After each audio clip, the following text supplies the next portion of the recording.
right, everybody, this is Issa. Welcome back to Indie Mind and Music. And as promised, we have another special guest on the radio with us. We have JP from KEYCHAIN. How's it going, JP? It's going so great. Thank you so much for asking. Well, of course. Thank you very much for being here so I can ask the question. Yeah, no kidding. Thank you so much The for taking the pleasure time. is all mine. That's so cool. That's awesome. So I guess we'll start off pretty simple. Just tell us about yourself. When did you form your band KEYCHAIN, and what inspired you to make the music that you make together? Great question. KEYCHAIN has been around for a little over 2 years. Brandon Henich, aka Brand, or BP KEYCHAIN on Facebook, as he refers to himself as, is the founder of the band and also the lead guitarist. He's also the guy who I met all those years ago. We literally linked up on Kijiji, which is like a local classified, like a Craigslist type vibe. I was looking for a band.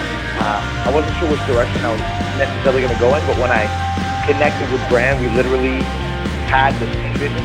We both wanted to take the band to the highest possible heights. We were both ready to tour, both ready to take the time and the investment necessary to make it happen and to leverage our contact. So we went ahead and we founded a style that was a little bit more like hinged on rock, and then the new metal vibe just chose us. Every time we were writing, we were getting groovier, heavier, grittier, and more and more rhythmic. And so I like to say that it wasn't so much an initiative on our own to say we want to do new metal. It's just that those were the sounds that we loved growing up, and it really chose us through the creative process.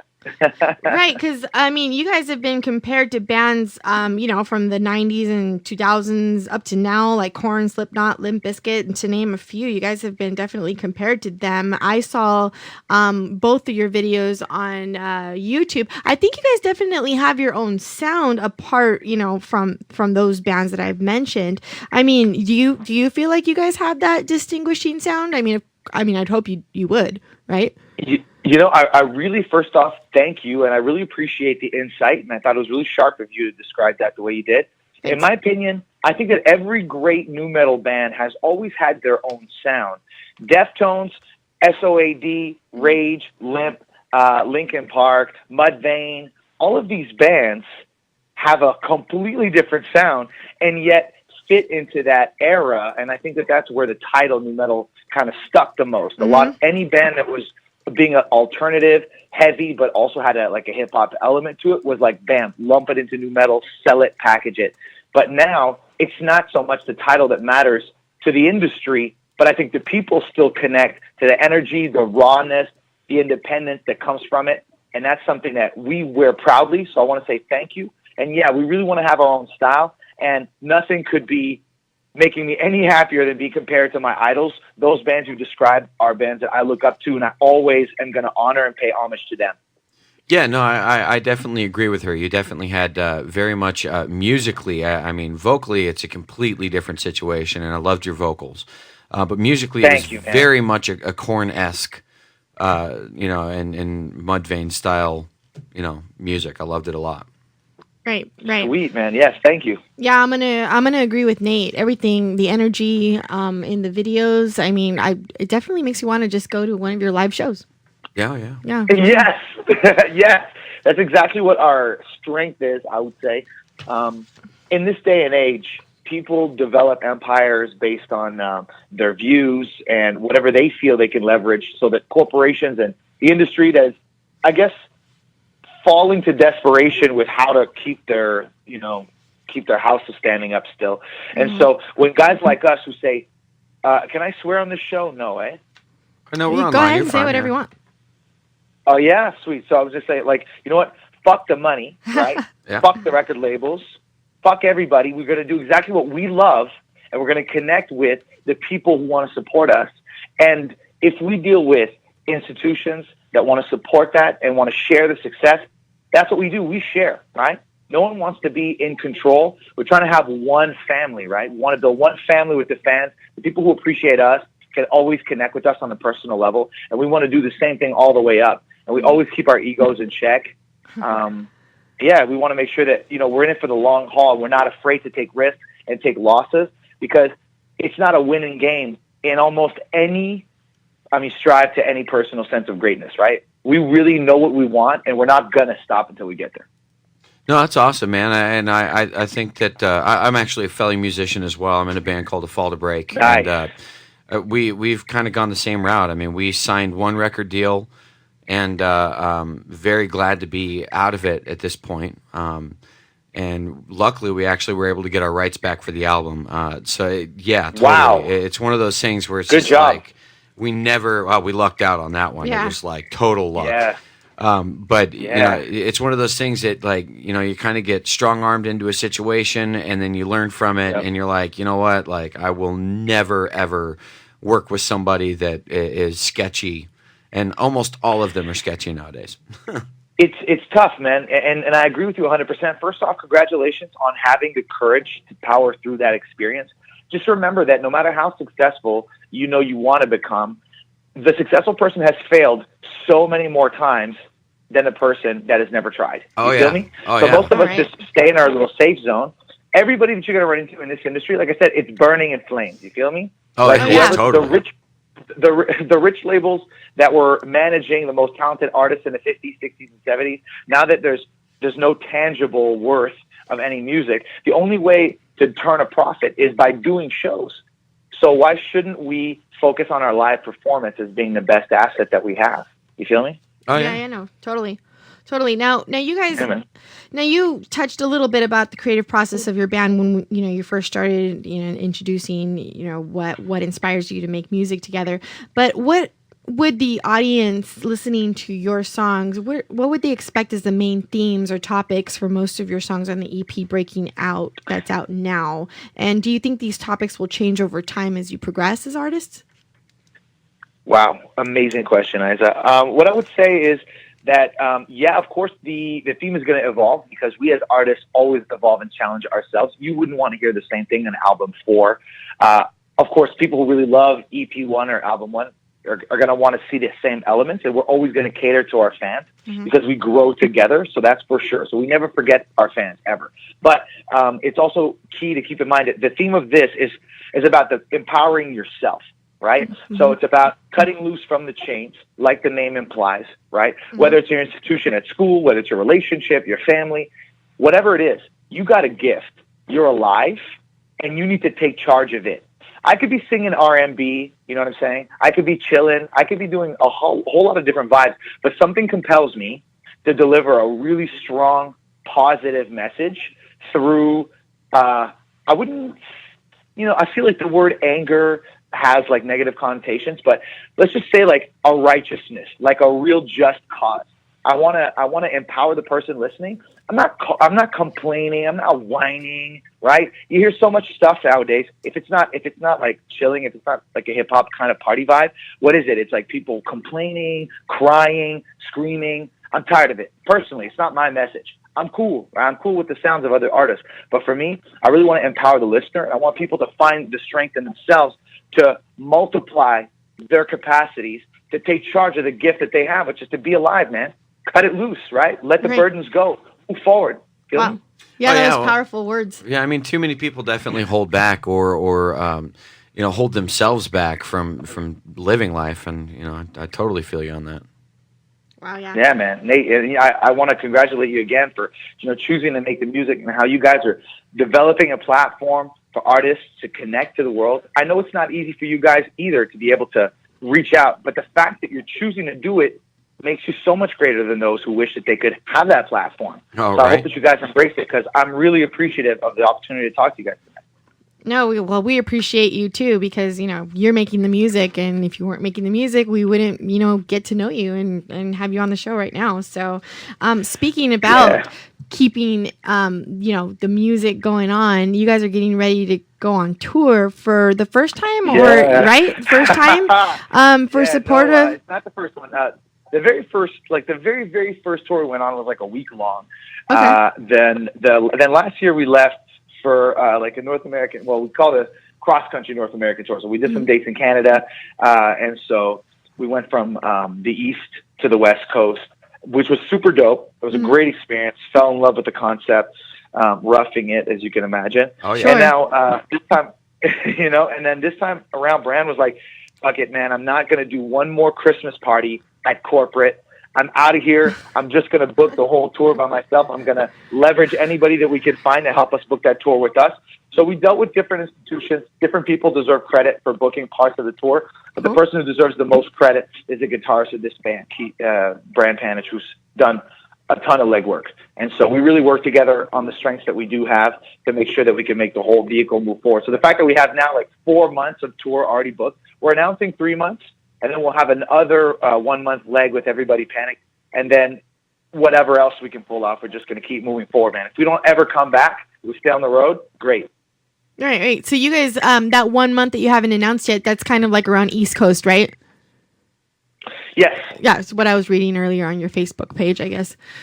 Yeah, that's cool. So what have you guys done to prepare yourselves for the next couple of months ahead on the road? I mean, as a vocalist, you got to have like some kind of like quote unquote in shaping like ritual thing that you do to keep your vocals in check, right?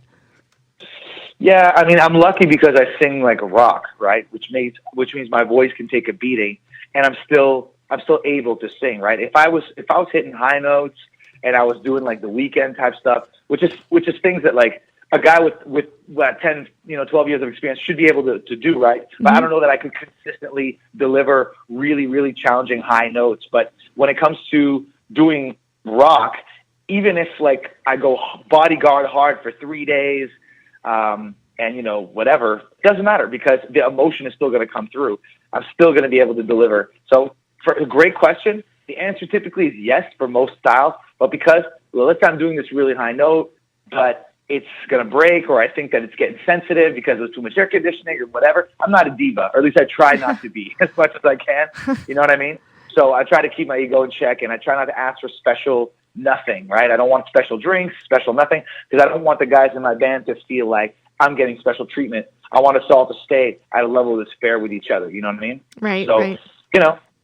They expect me to perform well, and I don't have anything prepared. Frankly, I'm just going to go with it, like I always have done. I always felt like my musicians, like, every instrument is different, right? And so, whatever, your voice is your own instrument, so you got to take care of it the best you can. So I'll try to drink water and get a lot of sleep, which is, going to be a tall order, I realize, but we'll make it happen. It's funny that you say that because I'm actually the vocalist in my band, and nice. My band drives me absolutely bonkers because I'm not a diva, but I bring all of my own teas, honey, everything because I do hit high notes. I'm one of those people that goes a little bit out of my range sometimes. And when we go on tours, we've gone on a couple of a little over a month, 2 month tours, and it is a rough thing to do, night in, night out, to be doing it until I got in-ear monitors, and it changed my whole life. Hell yeah, because then you can only give 10-20% of the airflow that you need. You don't need to irritate or blow out your voice, and you're still able to hit it. In fact, once you get the in-ears, it literally turns you, I don't mean you, but me, anybody, it literally turns you from like a mediocre vocalist to like a good vocalist right away, just the in-ears. It's huge. Being able to hear yourself, because as I'm sure you deal with, that not that sound guys suck, but they usually don't care too much about stage sound. Usually you can't really hear yourself without it. So, it gets easy to start, and it's funny because I hear musicians all the time like shitting on the sound guys, but I got to say personally is, it's true those guys like who they may or may not care that much, but I think that overall everyone has a different set of experience, different like locations. You don't know the sound of every single place, but if you have your in-ears, you don't need to worry about all that. In fact, I went out of my way to pick up a really special piece of in-ears called Shure, I think PC or P200 or something like that. Yeah. They don't make them anymore, but they don't allow the sound guy to get involved at all with the in-ears. All I do is I run the cable right into the, I guess you could say the, into the device that sort of projects the sound into my like handheld. And so nobody has to deal with it. I'm only hearing my own vocals in my ears, no matter what the situation. So I'm always in charge. So yeah, it changes everything, man. So then no one's rummaging, no one's scrounging, no one's running around to try to fix the in-ears. It always works out. So I think it's called PSM 200. But they're limited edition and they're a dying breed. So hopefully the world isn't going to go buy them all out now that I've said this publicly. Yeah. And I use JH Audios and then the Sennheisers, I think they're PM300s. Yeah, Sennheiser's actually, sick. the Sennheisers.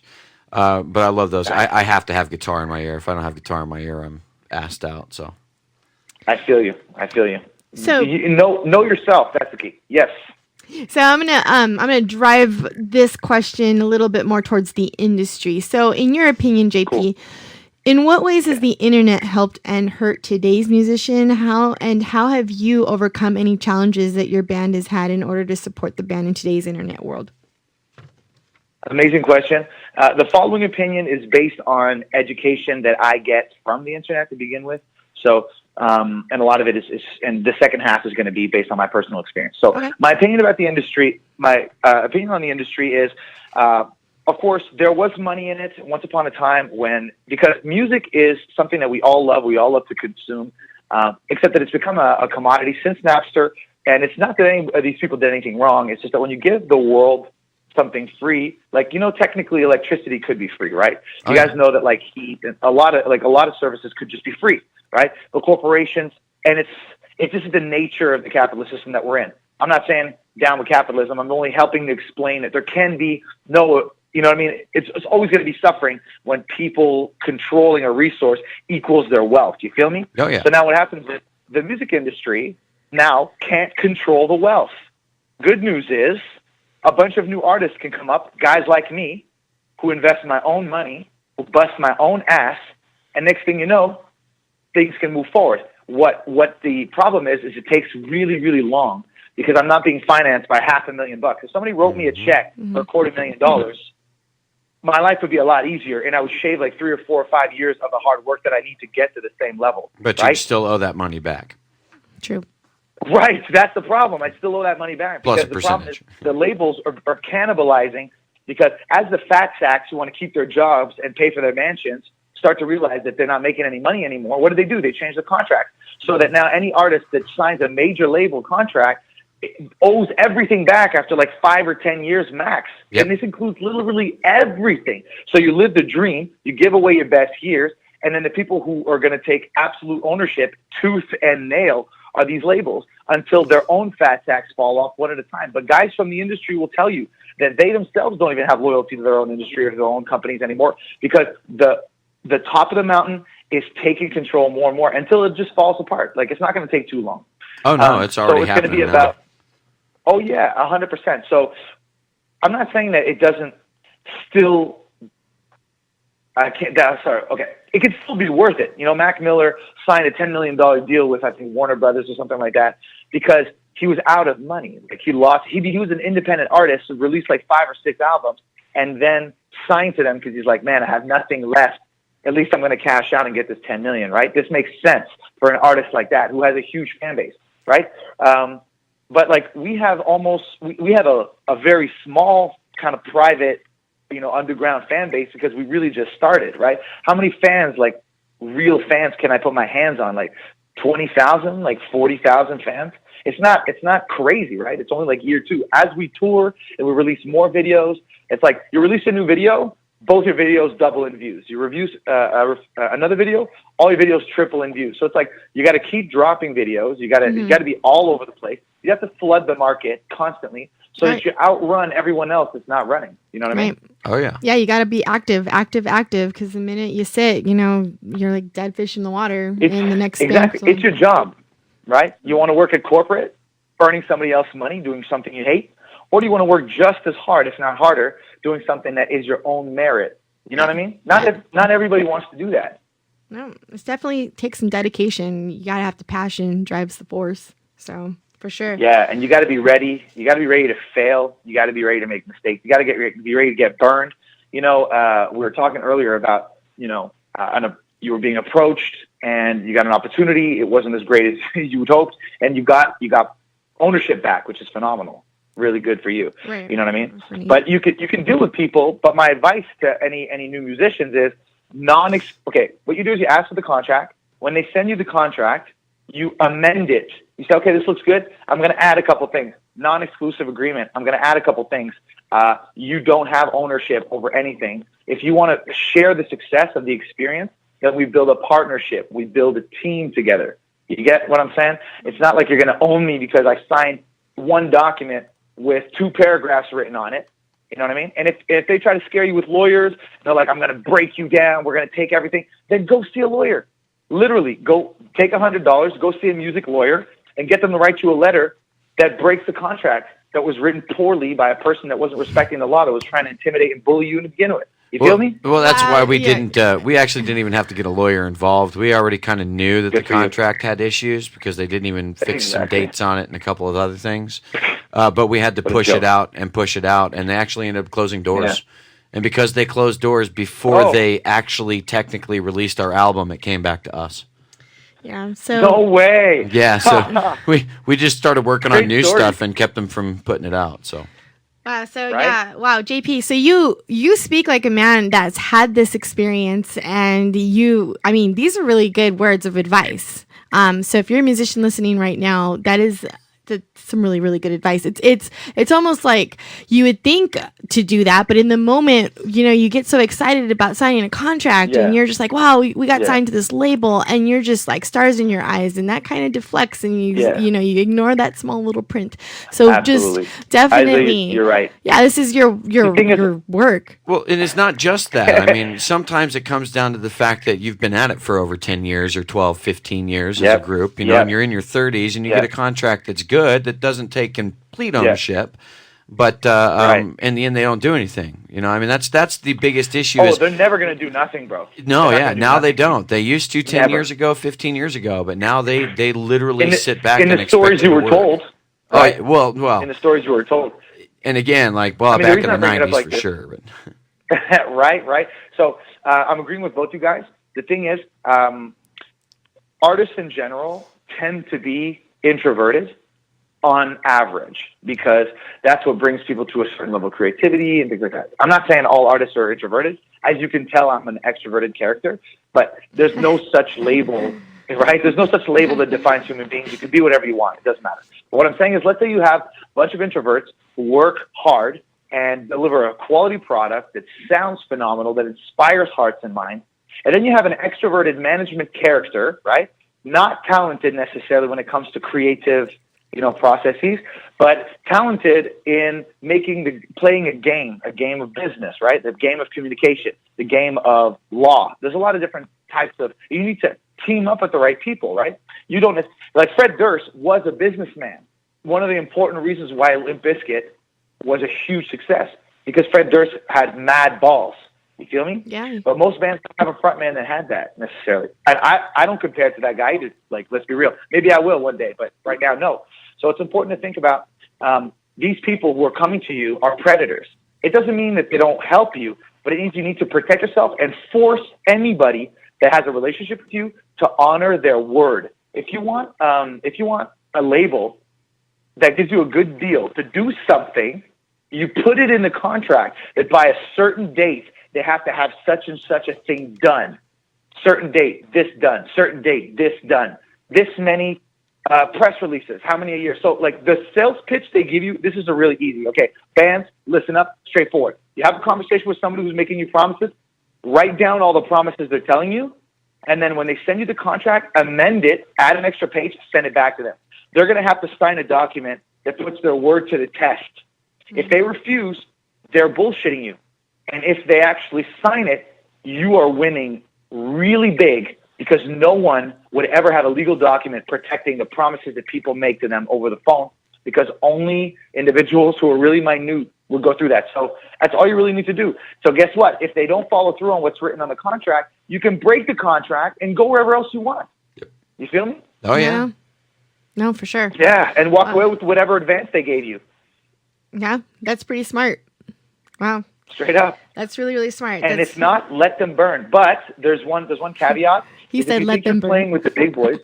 Yes, let them burn. But what I'm saying is, if there's one major caveat, which is that if, let's say, you're dealing with, this happened to Havoc, you probably heard, but Mustaine son, I think, was running. I don't remember who exactly. Yeah, was running the van. And so he felt challenged. This is an opinion of mine. He felt challenged by the fact that Havoc returned his their typical kind of like industry contract, right? Because they did exactly what I'm suggesting now. But this character, this individual, the management or the young man who felt challenged at the time decided to burn them because he felt like challenged. You see what I'm saying? Yeah, so he was just like, fuck it, then you're not getting on my label at all. And guess what? Those guys lost out because they hoped that they would get at least, they would have signed that deal. If they knew it was this or nothing, they would have signed it.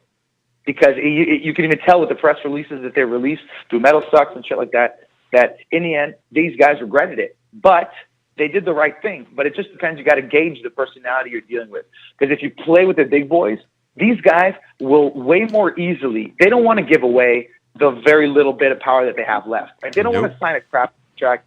They want to own everything. So if you're dealing with the majors, just realize that you're selling it away. But one piece of advice that I think could work is you can sign to a major as a group and you can sign as an individual, right?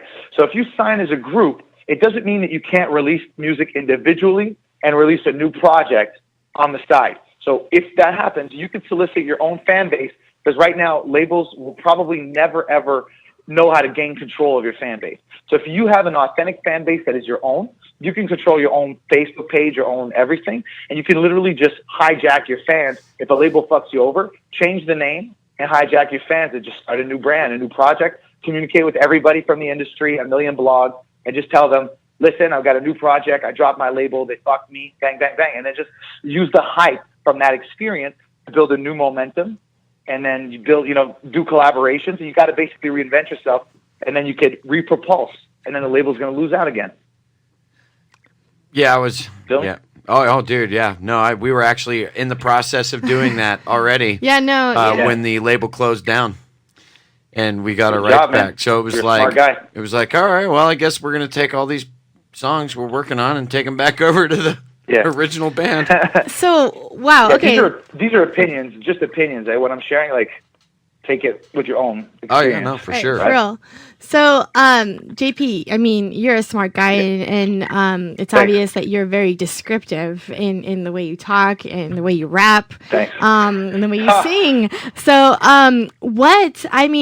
you gotta have something outside of music that contributes to your musicality. So, like, do you have a hobby that you turn to in order to rejuvenate your creativity and keep your mind operating the way it does? Interesting question. Rejuvenates my creativity. Yeah. I would say solitude rejuvenates my creativity. Okay. I spent so much time like in like the sausage factory of earning a living, and then even like making music with your boys. For me, it's really therapeutic. I really enjoy like making music with the guys, and then of course performing is a lot of fun too. But the creative process really comes from all those in-between moments. Mm-hmm. Introspection. If I'm playing video games, exactly. If I'm playing video games, actually, I'll tell you what, I love to watch documentaries. Okay. And I love to listen to other music. I know you said I can't say music, but yeah, I love documentaries. What about what? That helps me learn a lot. I love to go see movies. I like historical documentaries. I like learning about the history. I have a background in science. I study neuroscience at McGill. All right. And so, I'm a big fan of like the biology and the physics of evolution, and I like to compare human beings to animal behavior. It really helps me understand the process. And as you at first, everything seems so big and so complicated, right? Right. But it's like the first time you walk into a mall. You ever been to a shopping mall where you don't know where the fuck you're going? Oh, yeah. All the time. At the point, all the time, right? And then what happens when you go to that mall like 5-10 times? You know exactly where everything is. And malls are designed to be confusing so that you walk around and buy more junk, right? I'm not criticizing the lifestyle of buying stuff. What I'm saying is that when it comes to the history of mankind, this is an opinion I'm sharing, but at first you're like, oh, it's so big, but really, no, you divide it in kings, you divide it in nations, you divide it in eras, and then you start to understand like why certain religions overcame others, why certain nations overcame others, why certain inventions advanced, overall the quality of life. Why did some cultures dominate others? Why did certain phenomena become more prevalent? So I love to get into history. I love to get into the biology of the mind and things like that. So for me, it's really fascinating. I'm passionate about it. And as long as I'm passionate, there's always got to be material to share and to want to empower the people with. Yeah. You know what I mean? They don't teach you this at school, right? Your parents may not teach you. Who's going to teach you this stuff? So I'm trying to teach young men and women to be strong, you feel me? And to take ownership, because when you make a choice with certainty and definitiveness, you become a leader, and people follow a leader because we're designed to acknowledge authority that's greater than our own. And you can trick people. Like, some people are charlatans. Like, they pretend to be greater, but they're really not. Right. So it's difficult once you become so good at being so certain, right? You have to then use your environment to humble yourself, but especially to become as good as you think you are, or as good as you want to be. You always have to keep yourself in check to be a source of strength, but also to be a source of calibration for yourself and the people that you lead, you know?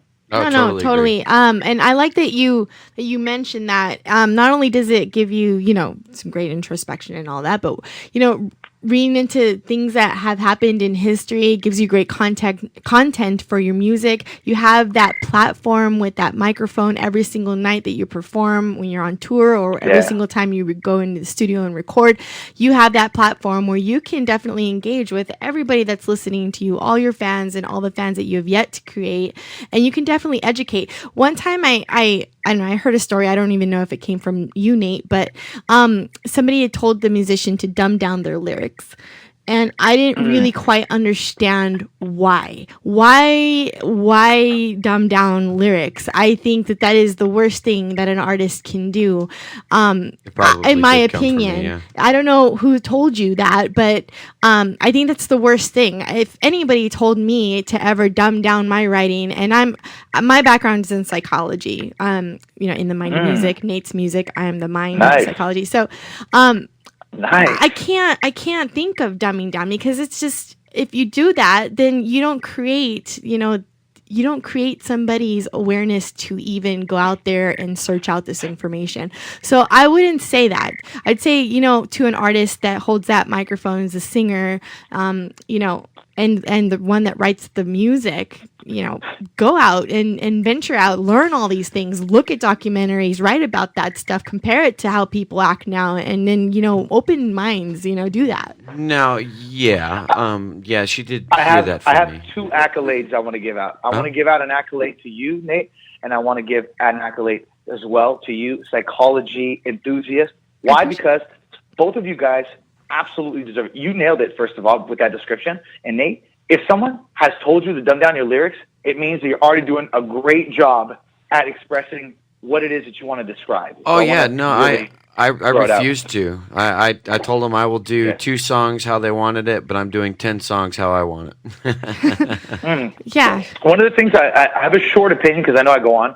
You guys may not have that much time. But I have a short opinion about this. Personally, if, let's say, I was managing a band or whatever, I wouldn't have a problem with the concept of, I know the word dumbing down automatically has obviously a connotation that it's like, whoa, my fans are dumb. I don't want them to stay dumb, et cetera, et cetera. But the thing about that term, I think, is more like, if you get too descriptive, like, in my style, I have to do both, right? So in my verses, I like a flow, because I love hip hop, and I like a flow that delivers well. It has to carry me forward. But at the same time, you can keep a flow, but use a vocabulary that's extensive, which is fun and rewarded in the community, right? Which is fine.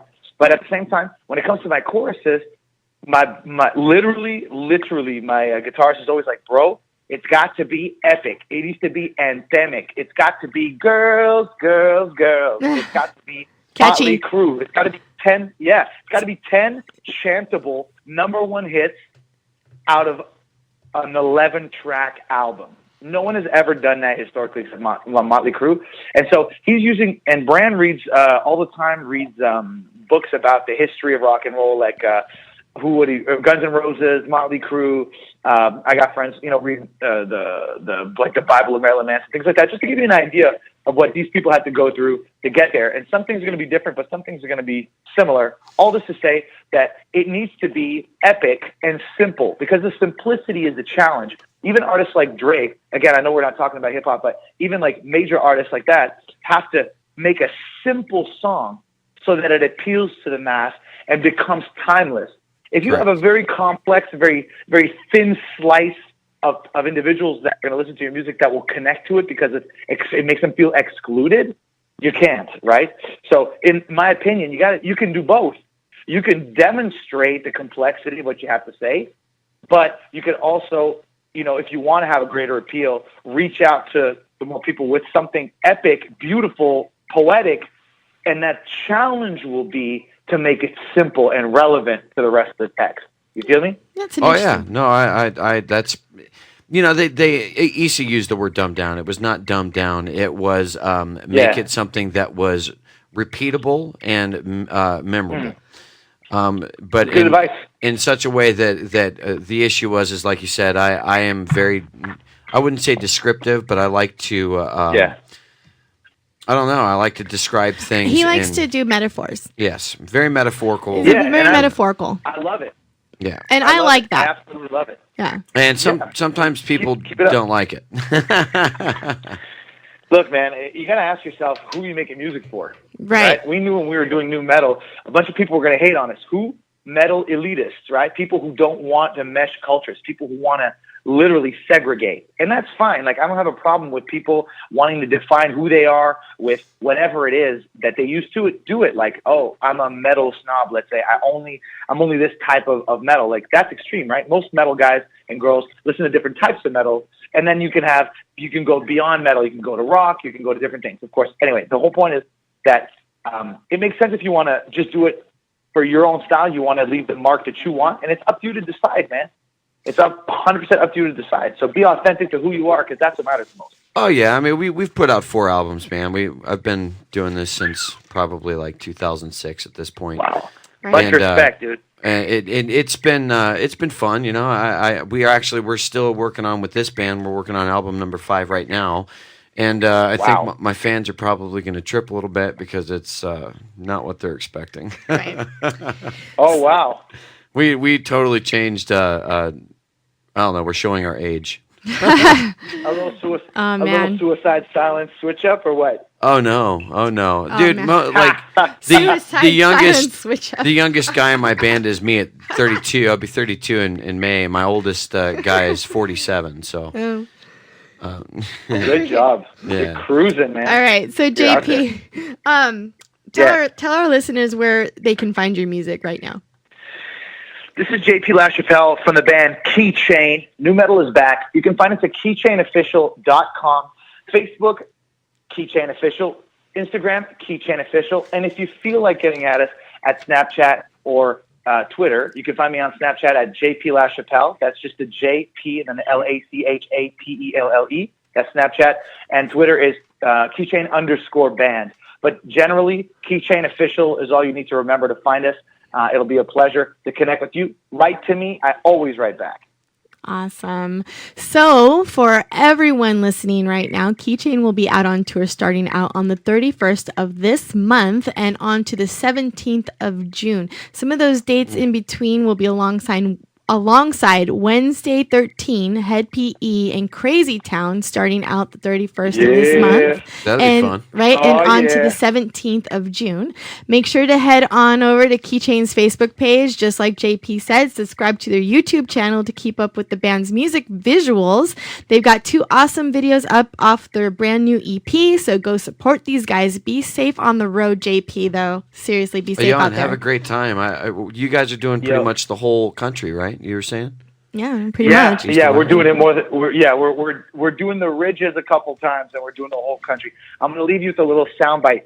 This is JP LaChapelle from KEYCHAIN. You're listening to In the Mind of the Music. You heard? Thank you so much. And again, I want to also mention that you will be at our IPO Radio Festival on July 22nd. 22nd? Yes, July 22nd. So we are more than honored to have KEYCHAIN on the stage for our IPO Radio Festival. So yes, we'll definitely see you. Guys. Awesome. Have a great night. Can't wait to see you. Have a great night, guys. Great job. Great interview. See you soon. See you soon. Bye-bye.